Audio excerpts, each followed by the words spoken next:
Media మిత్రులందరికీ కూడా నమస్కారం. ఈరోజు పిఠాపురం నియోజకవర్గంలో టౌన్ పోలీస్ స్టేషన్లో నేను ఉండడం జరిగింది.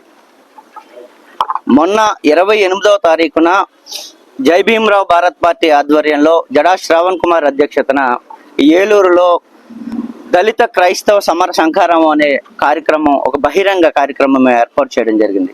ఈ కార్యక్రమానికి జోసెఫ్ ఎవరైతే ఉన్నారో ఆయన ప్రశ్న టీవీ రావణ్ అంటారు, ఆయన జోసెఫ్ ఎవరైతే ఉన్నారో ఆయన కూడా మా కార్యక్రమానికి రావడం జరిగింది. ఆ కార్యక్రమానికి వచ్చి రావణ్ గారు మాట్లాడారు. ముఖ్యమంత్రి, ఉప ముఖ్యమంత్రి లేదా ఏదైతే రాష్ట్రంలో జరుగుతున్న దాడుల మీద మాట్లాడారని చెప్పి ఆయన్ని ఈరోజు చాలా దారుణంగా హైదరాబాద్ రాత్రి వెళ్ళి మన ఏపీ పోలీసులు పిఠాపురం పోలీస్ స్టేషన్ తీసుకురావడం జరిగింది. దీన్ని మేము తీవ్రంగా ఖండిస్తా ఉన్నాం. మాకు ఇన్ఫర్మేషన్ వచ్చిన వెంటనే పోలీస్ స్టేషన్కి రావడం, ఇక్కడ ఎవరైతే హౌస్ ఆఫీసర్ ఉన్నారో ఎస్ఐ గారు తనతో మాట్లాడినా సరే ఇప్పటికొచ్చి మాకు ఎఫ్ఐఆర్ కాపీ కూడా ఇవ్వలేదు. అంటే ప్రశ్న రావణ్ ఉన్నాడా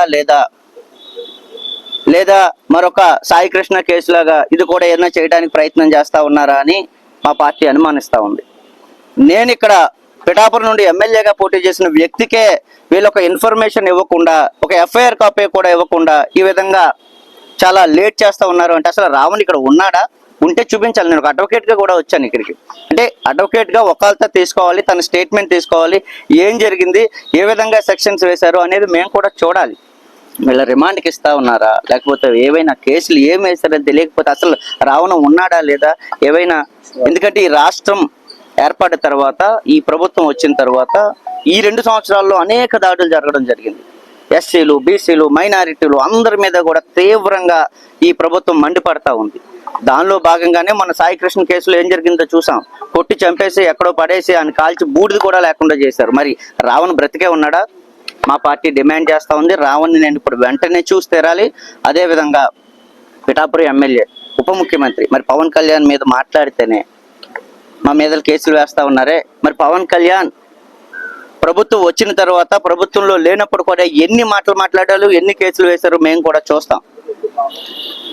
నిన్నటికి మొన్న కాకినాడ రూరల్ ఎమ్మెల్యే పంతం నానాజీ మాజీ ముఖ్యమంత్రిని పట్టుకొని బాన్షర్ నా కొడక దమ్ముంటే నువ్వు రారా నా మీద పోటీ చేయంటే ఎక్కడికి పోయింది సమాజం? మరి ఎన్ని కేసులు వేశారు ఈ వ్యవస్థ? చెప్పాలి. ఈరోజు సమాధానం పోలీసు వ్యవస్థ కూడా చెప్పాలి. మరి నేను కూడా 2019లో పిఠాపురం నుండి కాకినాడ రూరల్ నుండి ఎమ్మెల్యేగా పోటీ చేశాను.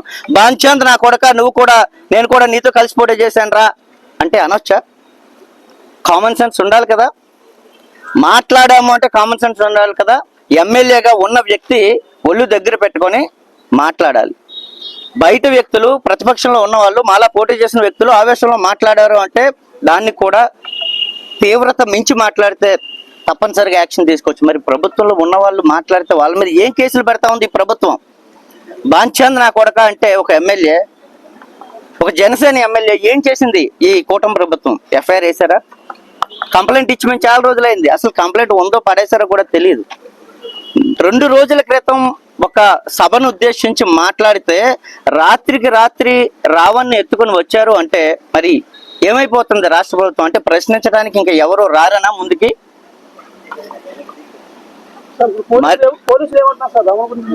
రావణ్ కోసం నేను అడిగాను, సిఐ గారికి 4-5 సార్లు ఫోన్ చేశాను, లిఫ్ట్ చేయలేదు. పోలీస్ స్టేషన్ కి వచ్చాను, రావణ్ ని చూపించండి, రావణ్ తో మాట్లాడాలి. మేము సభ ఏర్పాటు చేస్తే రావణ్ ఇక్కడికి రావడం జరిగింది. సో రావణ్ అక్కడ మాట్లాడాడు. ఆ బాధ్యత మా మీద కూడా ఉంది కాబట్టి నేను రావణ్ కలవడానికి వచ్చాను. ఇప్పుడు వచ్చి రావణ్ ఉన్నాడా లేడా, చంపేశాడా, లేకపోతే ఇక్కడే ఉన్నారా, మాట్లాడించకపోతే ఎట్లా? నేను ఒక అడ్వకేట్ గా కూడా వచ్చాను ఇక్కడికి. అడ్వకేట్ గా ఒకళ్ళతో తీసుకోవాల్సిన రైట్ నాకు ఉంది. సో హైదరాబాద్ వెళ్ళి మన పోలీసులు అరెస్ట్ చేశారని ఇన్ఫర్మేషన్ ఉంది. అది నిజమా కాదని పోలీసు వాళ్ళే చెప్పాలి. కుటుంబీకులు వాళ్ళ వైఫ్ కూడా అసలు ఎవరికి ఇన్ఫర్మేషన్ లేకుండా రాత్రికి రాత్రి తీసుకుని వెళ్ళిపోయారు. అసలు పిఠాపురం తీసుకెళ్లారా, కాకినాడ తీసుకొచ్చారా, రాజమండ్రి తీసుకెళ్లారు, అసలు వీళ్ళు పోలీసులా, ఏపీ పోలీసులా కాదా అనే రకరకాల భయాందోళనలో ఉంది. ఎందుకంటే ఒకప్పుడు వ్యవస్థ మీద నమ్మకం ఉండేది. ఎప్పుడైతే సాయి కృష్ణ కేసు జరిగిందో అప్పటి నుండి వ్యవస్థల మీద నమ్మకం సన్నగిల్లుతా ఉంది. కాబట్టి ఇప్పటికైనా సరే పోలీసులు వెంటనే మాకు ఎఫ్ఐఆర్ కాపీ ఇవ్వాలి. అదే విధంగా రావణ్తో మాకు వెంటనే మమ్మల్ని కల్పించడానికి వాళ్ళు కూడా అవకాశం ఇస్తారని ఈ సందర్భంగా తెలియజేస్తూ, శ్రవణ్ కుమార్ కూడా కొద్దిసేపట్లో పిఠాపురం వస్తా ఉన్నారు. శ్రవణ్ కుమార్ గారు కూడా మీ అందరితో కూడా మాట్లాడతారు. రాష్ట్రంలో జరుగుతున్న అన్యాయాల మీద, దాడుల మీద నిరంతరం మా గళం ఎప్పుడు కూడా వినిపిస్తూనే ఉంటాం. శ్రవణ్ కుమార్ గారు వచ్చిన తర్వాత ఇది కోర్టులో వేస్తారా లేదా, అసలు రావణనే ఉన్నాడా లేదా ఏంటనే మాకున్న ఇన్ఫర్మేషన్ కూడా మేము తన ద్వారా మీకు తెలియజేస్తాం. Thank you.